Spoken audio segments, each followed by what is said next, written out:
Bonjour à tous et bienvenue. Je m'appelle Olivier Dazini et je vais vous présenter différents types d'applications de reconnaissance d'images que l'on peut développer avec MySQL et Web. Petite présentation très rapide, hein. Donc Olivier Dazini, je suis solution architecte MySQL HeatWave AI et Analytics chez Oracle. J'ai eu par le passé l'occasion d'écrire pas mal de quelques livres sur MySQL. Plus important, donc mon blog, dazini.net/blog/en. Euh, Si vous avez des questions, vous pourrez me contacter avec mon adresse Oracle ou sur LinkedIn aussi, n'hésitez pas à vous connecter. Et puis les slides de ce webinaire sont disponibles sur mon compte SpeakerDeck. À noter également que ce webinaire, cette présentation, elle a une version, on va dire, plus complète sur mon blog. Donc, j'ai fait un article assez complet. Donc, n'hésitez pas pour avoir des compléments d'information à y aller. Et puis, voici l'adresse du slide deck que vous pouvez télécharger également. Alors, au programme du jour, je vais commencer par un tour d'horizon des principales approches pour traiter la reconnaissance d'images, des différentes techniques qui existent aujourd'hui. Ensuite, je vais faire une présentation de MySQL HeatWave et notamment de la fonctionnalité GenAI.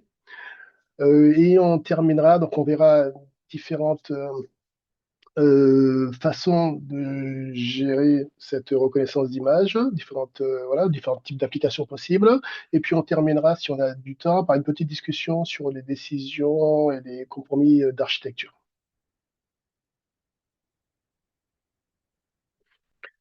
Alors, le petit tour d'horizon sur les différentes techniques. L'idée, en fait, c'est que pour gérer des images, pour extraire de la connaissance des images ou pour converser, enfin, pour chercher de la connaissance en langage naturel, notamment sur ces images-là, il y a pas mal de techniques qui existent. Souvent, ça demande un savoir assez pointu, voire du hardware également spécialisé. Et du coup, ça a potentiellement un coût qui n'est pas négligeable et une certaine complexité.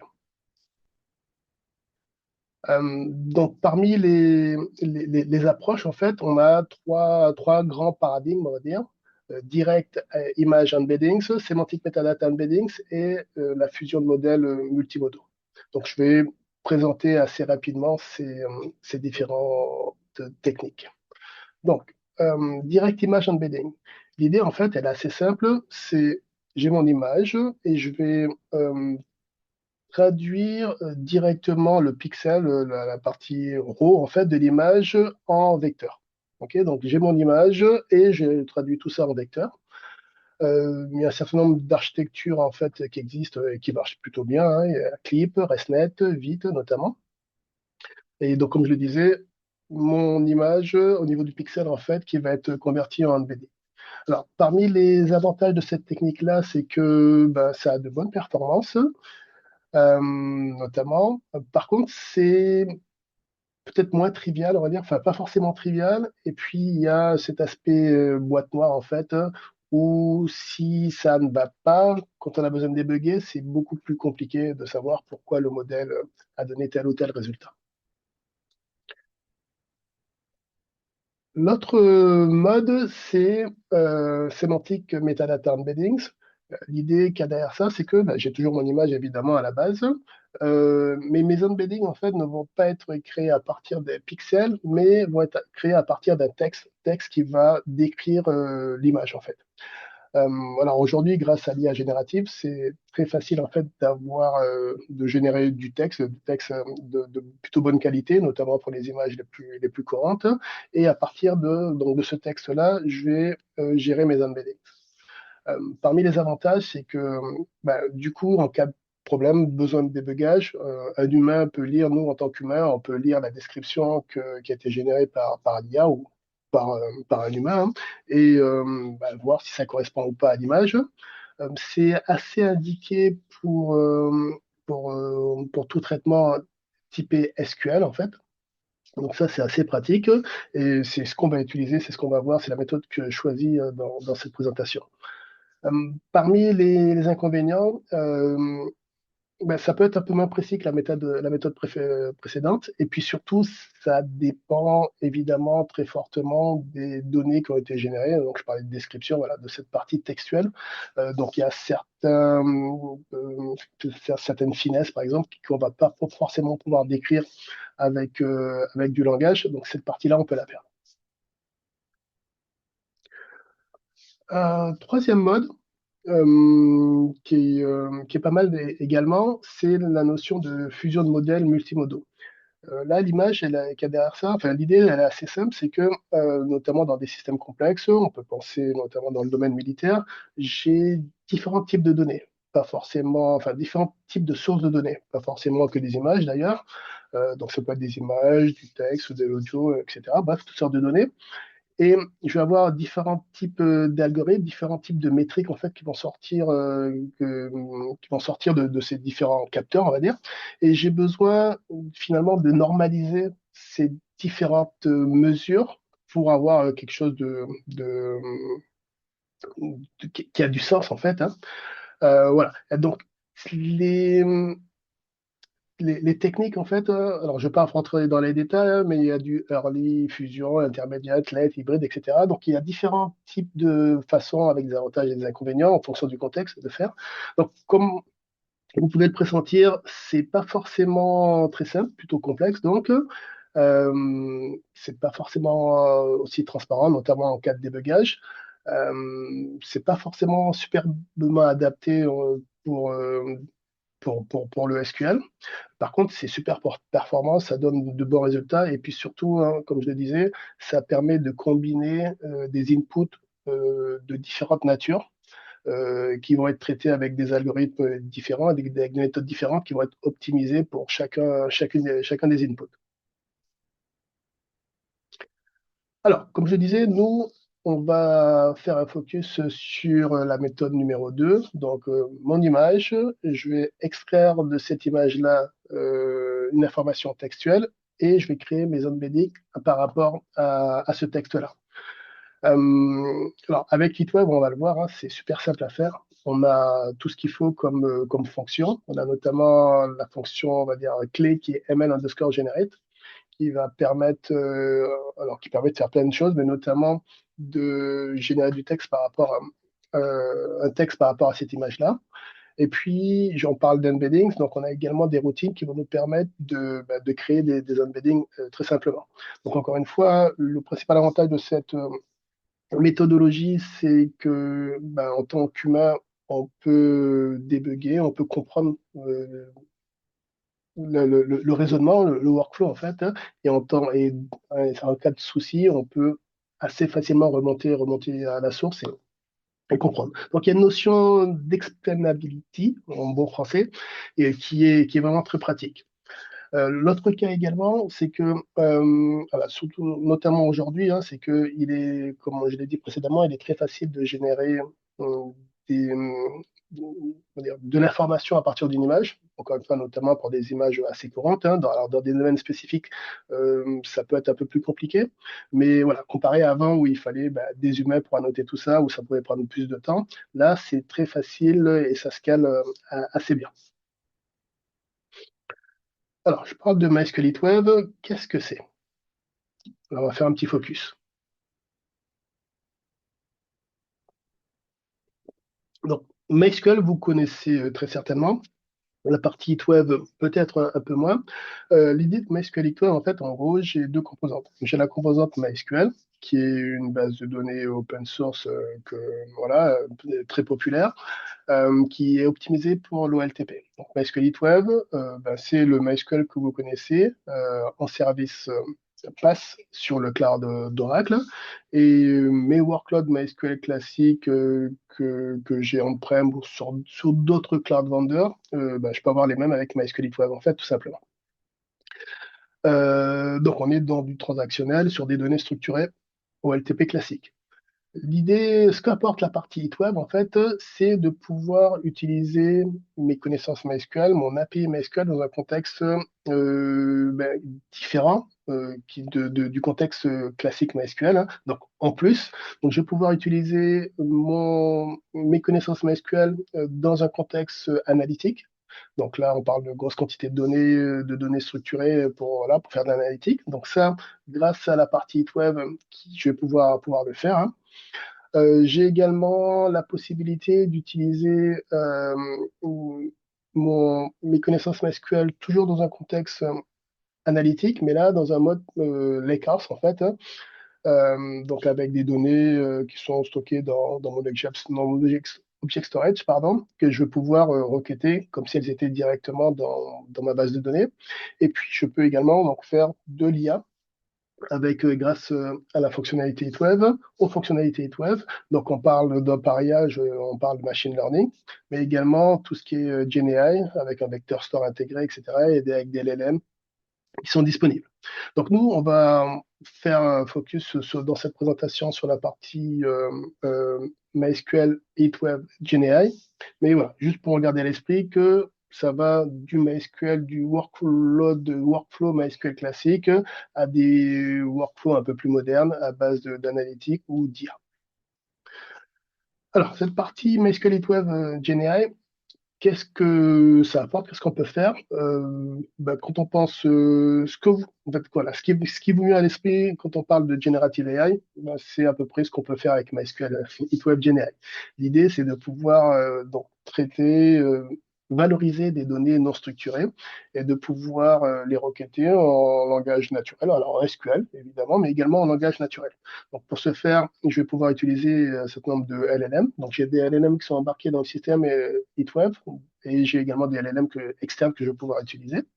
Et à partir de ça, je vais pouvoir faire, encore une fois, c'est ce que j'entendais par quand on pense GenAI, voilà, ce qui vous passe par la tête, générer du contenu, des résumés, du RAG, super important. Donc, pouvoir valoriser mes données propriétaires. Je peux également développer des chatbots, etc. Et puis, ce qu'on a également aujourd'hui, j'ai un vector store qui va pouvoir me permettre de créer mes embeddings et donc, mes différents types d'applications IA générative, MySQL Web, GenAI me permet de le faire de façon plutôt simple en fait, hein. J'ai une API SQL qui va me permettre d'utiliser ces différentes fonctionnalités de GenAI, voilà, sans avoir besoin de coder des modèles et tout, etc. Donc, j'en parlais. Voilà. Donc, dans mon MySQL Web GNA, j'ai des LLM embarqués. J'ai également accès donc à des LLM externes. J'ai un vector store dans ma base. Donc, particulièrement bien intégré avec Oracle Cloud Infrastructure Generative AI de service. Je peux donc créer des embedded, on va le voir tout à l'heure. J'ai également la possibilité très facilement de créer un chatbot. Et puis, ça scale avoir de bonnes performances, ça scale assez facilement en fait, hein, parce que la partie de web, je ne suis pas entré dans les détails, c'est pas le propos aujourd'hui, mais voilà, c'est un cluster de compute qui va me permettre de pouvoir traiter de grosses quantités de données et de également pouvoir paralléliser un certain nombre de tâches, donc d'avoir de bonnes performances. Ok, donc pour résumer, la partie MySQL HeatWeb, et notamment avec la composante GenAI, donc me permet donc de faire les workflows de MySQL classique ou LTP, aller vers l'analytique et jusqu'à l'intelligence artificielle, et en fait pouvoir faire tout ça si nécessaire dans le même service. Donc il y a un côté unifié qui est assez pratique et puis cost-effective. Et puis, comme on va le voir, hein, mes workflows et IA que je vais pouvoir faire, manipuler avec du SQL, ce qui est assez pratique.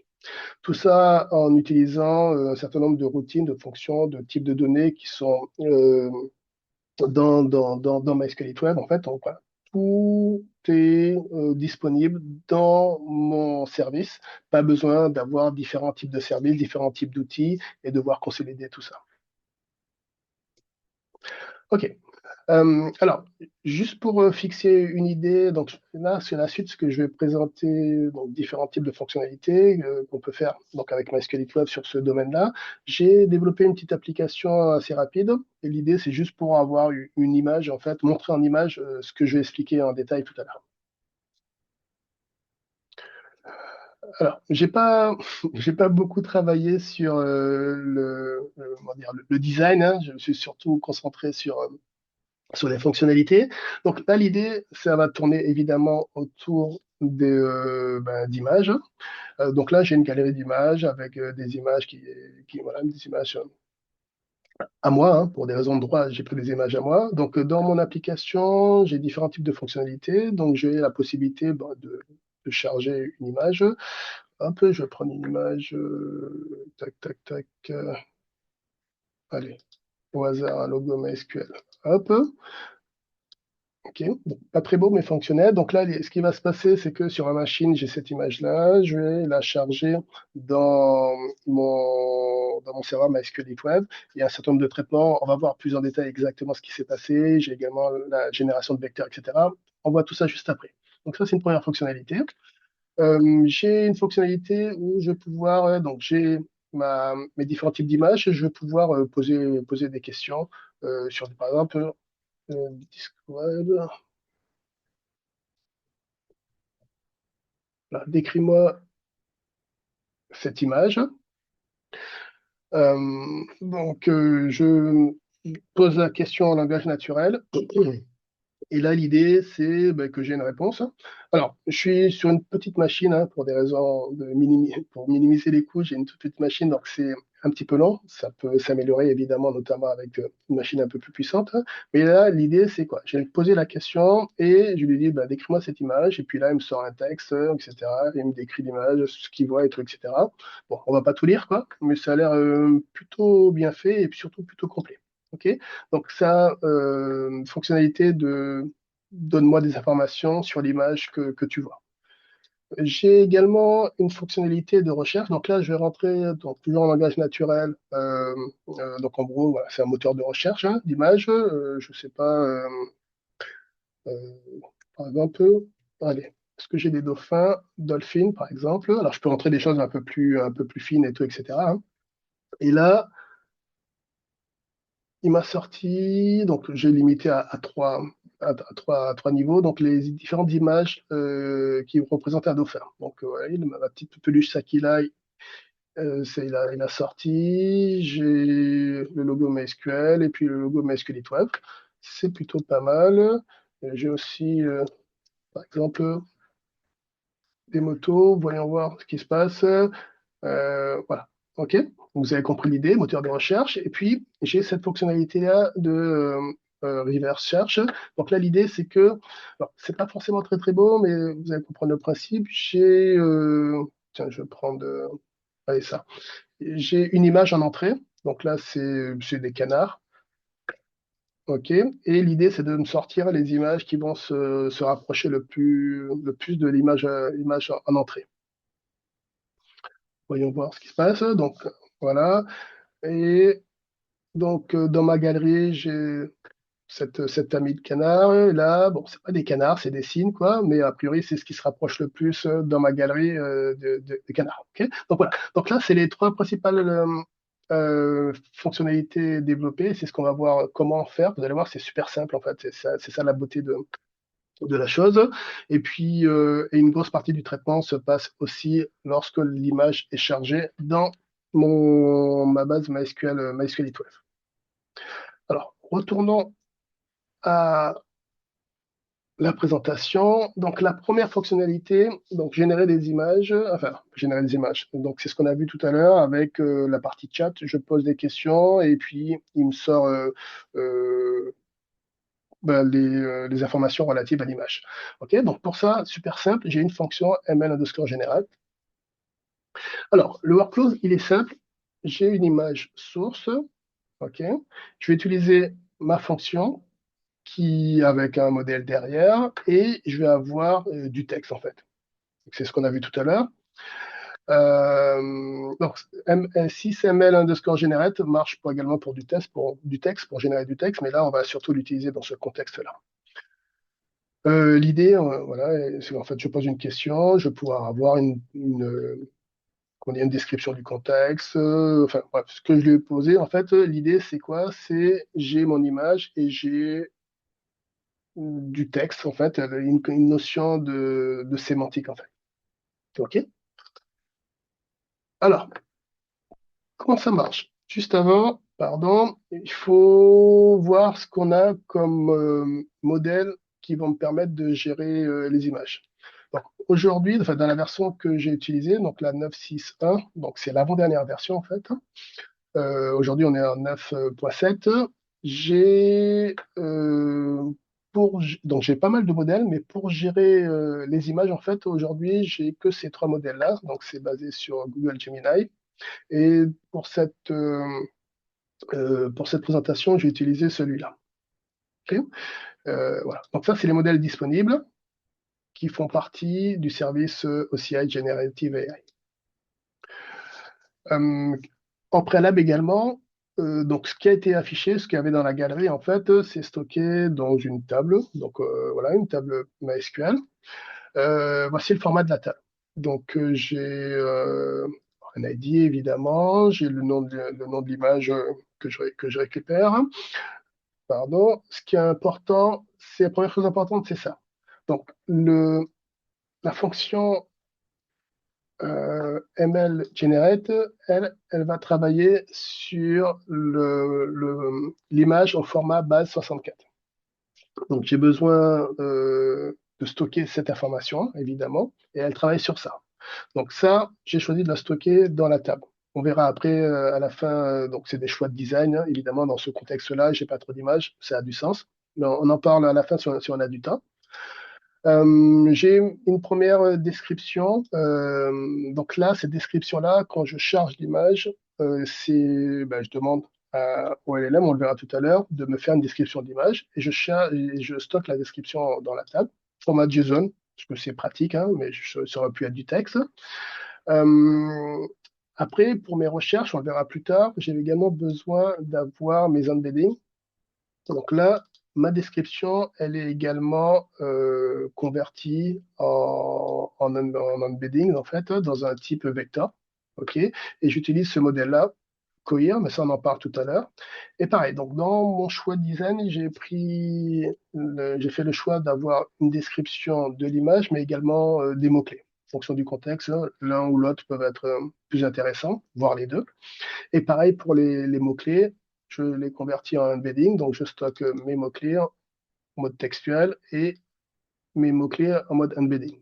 Voilà, voici pour le cœur en fait de l'application, la partie la plus importante.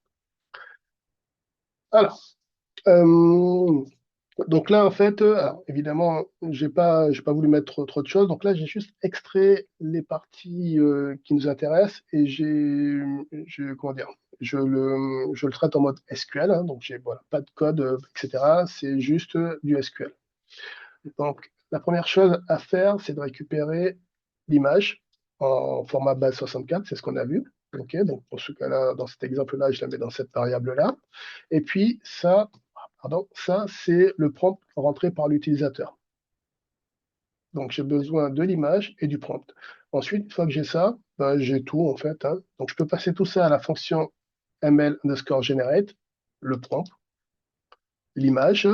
Et le dernier élément nécessaire, c'est le modèle que je vais utiliser pour pouvoir traiter l'image. Et donc, c'est le Gemini de 5 Pro qu'on a vu tout à l'heure.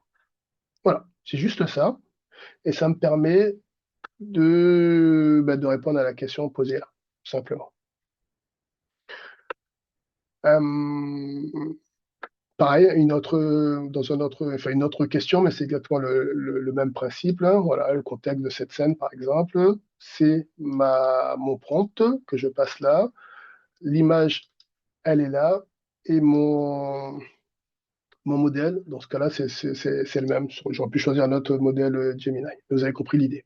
OK? Voilà. Donc, la première fonctionnalité qu'on a vue, c'est juste ça.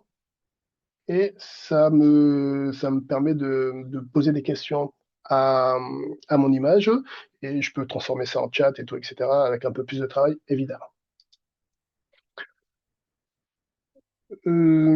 Fonctionnalité suivante, texte ou image cherche. Alors, pour ce faire, là, on aura besoin d'embeddings. Alors, je parle d'embeddings depuis tout à l'heure. Je ne sais pas si ça parle à tout le monde, j'espère, mais si ce n'est pas le cas, voici une définition formelle. Une définition informelle, c'est enfin, d'une certaine façon, transformer quelque chose, du texte. Là, en l'occurrence, ça aurait pu être l'image, les gros pixels, mais là, en l'occurrence, c'est du texte en un vecteur.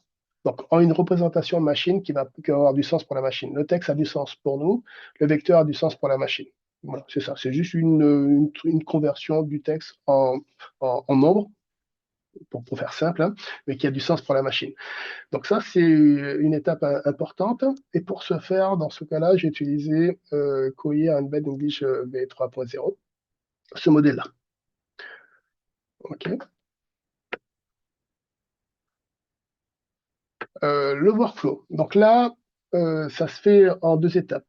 La première étape, vous l'avez compris, on a besoin d'avoir les embeddings. Donc là, alors, pardon, juste au cas où c'est pas clair, on fait text to image. Donc, à un certain moment, je vais devoir comparer des embeddings. Donc, la première étape, j'ai mon image, ok, et je vais avoir ce qu'on a vu tout à l'heure, et je vais générer une description ou des mots-clés, ou les deux. Ok. Ça, c'est du texte, c'est pour moi, et c'est ce qu'on disait tout à l'heure, ça va aussi me permettre de débugger si nécessaire. Et cette information-là, je vais la transformer en vecteur, le vecteur embedding, et ça, c'est stocké dans MySQL. Et puis après, au moment de ma recherche textuelle, mon texte, je vais également le convertir en vecteur. Et puis après, j'ai juste à faire une recherche de similarité search, entre des vecteurs, en fait, tout simplement. Et il va me renvoyer donc il fait son calcul, les vecteurs qui sont le plus proches, en fait, tout simplement.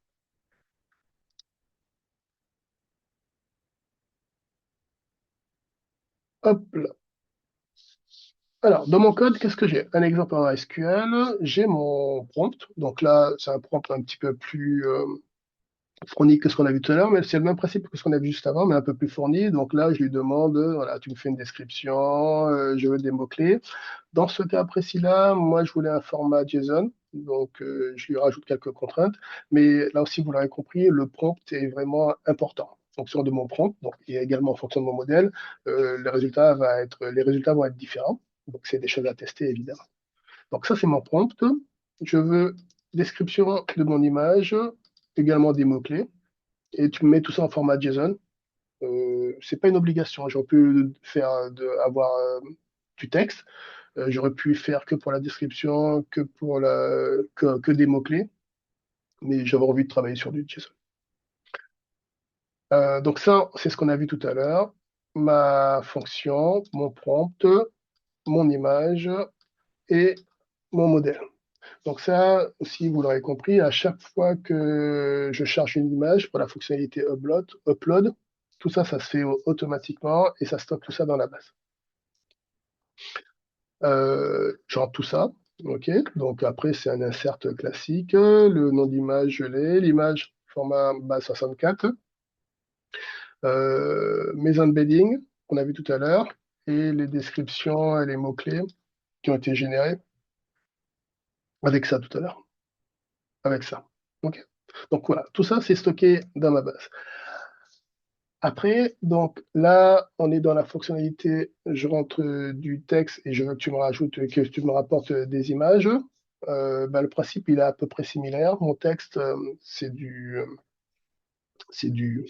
texte. Et je vais le transformer en nombre, en vecteur, et après, je vais pouvoir faire la comparaison de distance. Pour créer mes embeddings, j'utilise donc ce modèle-là qu'on avait tout à l'heure. Et là, c'est dans mon formulaire la question de l'utilisateur. Pour transformer tout ça en embedding, c'est super simple. Encore une fois, j'ai une commande, une routine, select ml, select 6.ml underscore embed row. Euh, ma, on va dire, la requête du client, le modèle pour embedding, et j'ai mon embedding. Et puis après, donc c'est ce que je disais tout à l'heure. Après, c'est juste j'utilise la fonction distance, et là, c'est une recherche de similarité entre la question de l'utilisateur et mon image. Dans mon similarity search, j'ai plusieurs métriques, cosinus, cosine, j'ai dot product et j'ai également la distance euclidienne. Là encore, ça va dépendre du contexte. Il y a quand même de fortes chances que le cosinus soit ce qui marche le mieux, mais c'est à tester également. Puis là, dans mon cas, voilà, je veux juste les trois et je fais juste un select classique, order by, par la distance la plus courte entre ce qu'il va me trouver. OK? Donc ça, c'est pour une recherche simple. Dans mon cas, en fait, j'ai plusieurs métriques. J'ai les mots-clés et j'ai la description. Donc je peux combiner, là encore, hein, en fonction des tests, on peut voir ce qui marche le mieux. Donc là, c'est une combinaison toute simple, hein. Mais je peux également mettre des poids, en fait. Donc là, j'ai pas mis l'exemple, mais je pourrais mettre des poids sur les mots-clés peut-être un peu plus forts ou un peu plus faibles, ça dépend du contexte. Donc ça me permet d'avoir des deux, mais avec des degrés différents. Et puis, je peux également avoir quelque chose euh, un peu plus avancé, on va dire. Donc, c'est une notion de re-ranking. Donc là, c'est une version très simple du re-ranking.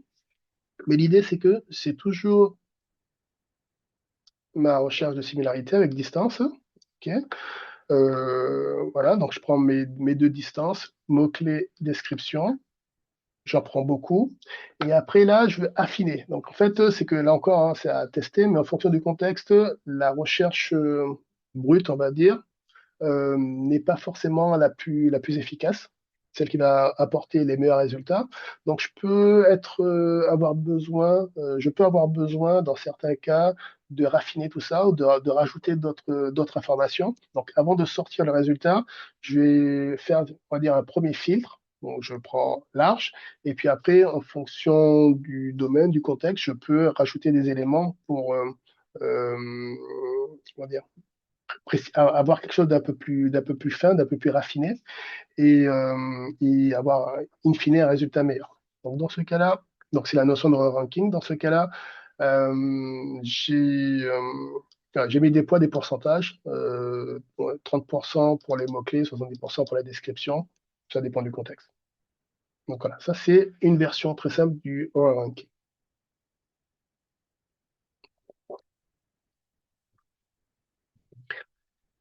Et la troisième fonctionnalité qu'on a vu, c'est la recherche inversée. Donc, en source, j'entre une image et je veux avoir les images qui se rapprochent le plus de mon image source. Donc là, le workflow, ben, finalement, c'est ce qu'on a vu juste avant. C'est les deux fonctionnalités qu'on a vues juste avant, en tout cas en termes de workload, de développement, hein. Donc, je charge une image, je génère description, mots-clés, je génère des embeddings surtout pour la machine. OK. Et puis, on a vu également la similarité search avec la fonction distance. Et l'idée, c'est de me retourner les images qui vont être le plus proches de ma source, en fait.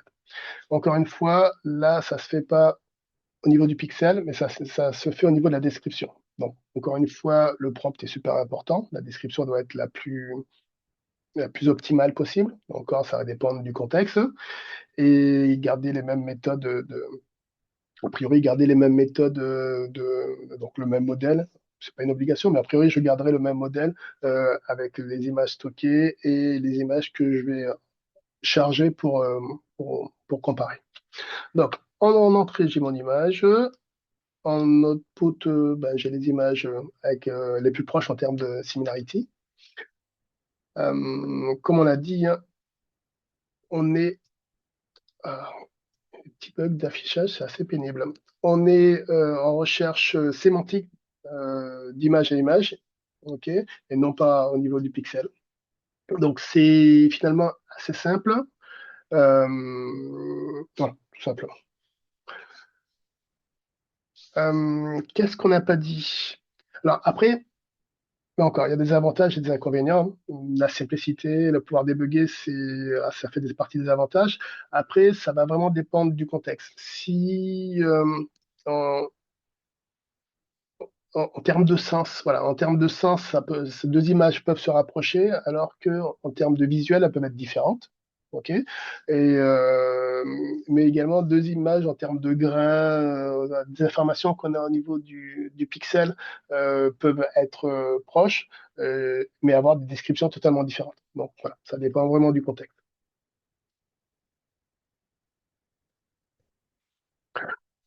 Parmi les avantages également, ben, comme on a vu, c'est super simple. C'est ce qu'on a vu juste avant. Donc pour aller, pour tester, pour faire un proof of concept, et voire même pour la plupart des cas en termes de TCO, notamment en termes de, voilà, de retour sur investissement et de coût total, c'est très peu. Donc ça, c'est un super avantage. On a vu également je, en tant qu'humain, je peux comprendre pourquoi la machine a fait tel ou tel choix. J'ai les descriptions, et moi, en tant qu'humain, je peux voir si c'est similaire ou pas, en fait. Voilà, c'est pas par opposition à la boîte noire où je sais pas ce qui se passe, je sais pas comment le modèle a réfléchi, à interpréter les choses. Et puis, comme on a vu également, c'est du SQL. Le langage qui est très certainement le langage le plus utilisé au monde, hein. Et donc ça, c'est vraiment pratique également. Ok.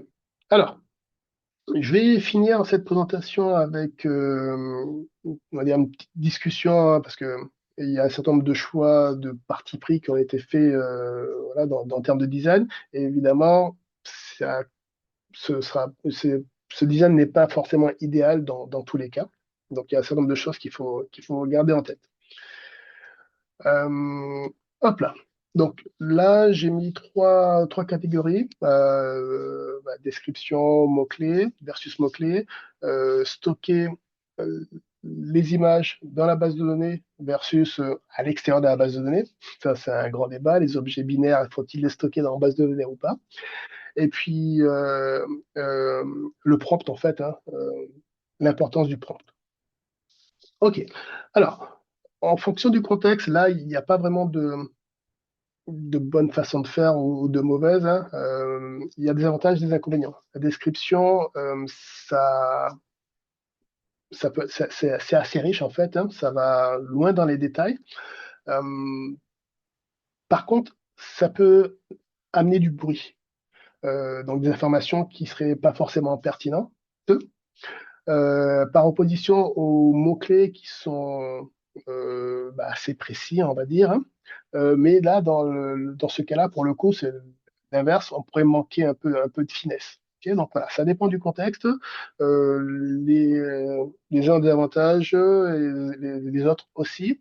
Ce qui peut être intéressant, c'est d'avoir les deux. C'est ce que j'ai eu ici avec des poids différents. Donc cette approche hybride. Hum, Ça peut également, voilà, on sait pas si, enfin, on a parlé du re-ranking, ça peut être également intéressant à ce niveau-là de varier les poids, en fait, l'importance de l'un et de l'autre. Euh, un inconvénient majeur quand même, c'est que là, j'ai deux types d'informations stockées. Donc ça alourdit mes données. Donc ça va avoir un coût pour la recherche et tout, etc., en termes de base de données.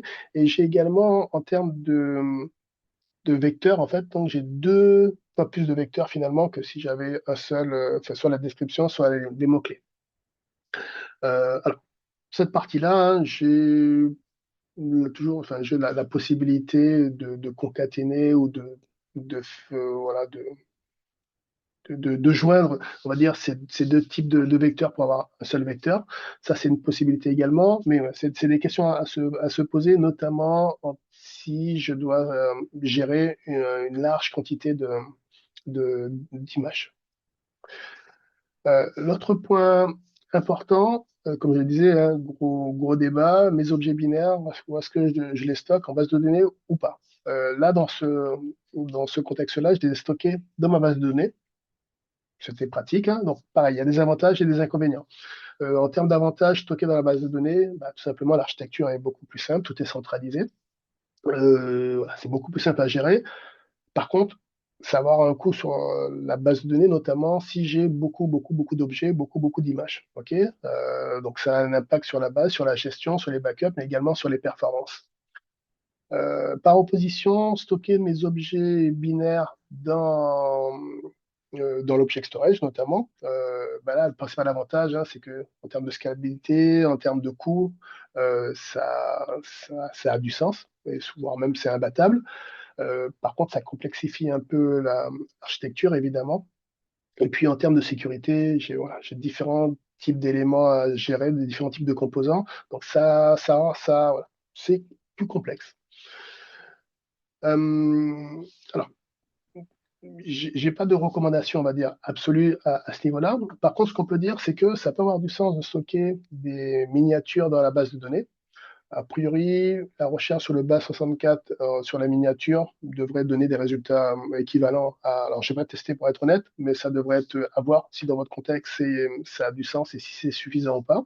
Donc, stocker voilà, les miniatures dans la base et l'image, la vraie image dans l'object storage. Ça peut être un bon compromis. Et le prompt, comme on a vu, hein, la description, les mots-clés, le sens extrait de mon image dépend de mon prompt. Donc le prompt est super, super important. Euh, de la nature même des LLM font que les résultats ne sont pas déterministiques et peuvent être de qualité changeante en fonction des modèles, en fonction enfin, voilà, des modèles notamment, mais même du hasard, on va dire ça comme ça. Donc je peux me retrouver avec une faible description ou des mots-clés pas adaptés et du coup avoir ça aura un coût évidemment sur la recherche. Donc ça, c'est quelque chose à garder en tête. Voilà, il y a toutes les connaissances en termes de prompt et bonnes pratiques en termes de prompting sont importantes à ce niveau-là, mais c'est le principal avantage, ça c'est simple, mais également la principale difficulté, c'est que tout dépend de la qualité du prompt. Ici. Ok. Alors, pour conclure, hum, bah, vous connaissez très certainement MySQL. J'espère que vous connaissez MySQL Web. Si ce n'est pas le cas, maintenant vous connaissez. On peut faire du MySQL classique. On peut également faire autre chose, notamment de l'IA avec MySQL Web GenAI. Et comme j'espère que vous l'avez compris, c'est super simple en fait à utiliser. Là, on l'a vu, une fonction. euh, pour faire quasiment tout. On a également une fonction très simple pour gérer les embeddings. Et puis, j'ai ma fonction distance pour calculer la similarity search. Donc, peu de choses finalement. L'essentiel de mon code, c'est du SQL. Ce que je vous ai montré là, c'est le corps même de l'application qu'on avait juste avant. Après, tout le reste, c'est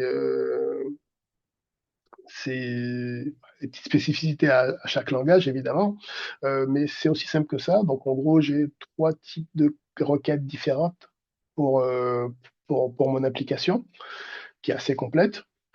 Ça combine des modèles de vision les VLM, en fait, hein, les modèles de vision de langage. Euh, on a vu également que je pouvais créer très simplement mes embeddings. J'ai mon type vecteur qui me permet de stocker mes vecteurs et donc de faire de la recherche par vecteur. Et tout ça avec des routines et des commandes SQL. C'est super simple. Et donc, simplicité, c'est super pour aller vite. C'est super en termes de coût également. Et on peut faire des choses super, super intéressantes. Voilà, c'est tout pour moi. Merci de votre attention. Si vous voulez en savoir un peu plus, n'hésitez pas sur mon blog dazini.net/blog/en. J'ai l'article beaucoup plus complet qui traite de ce sujet-là. Et n'hésitez pas à vous connecter sur LinkedIn si ça vous intéresse. Si vous avez des questions, voilà, envoyez-moi un email sur LinkedIn ou sur mon blog ou mon email Oracle. Merci beaucoup et à bientôt.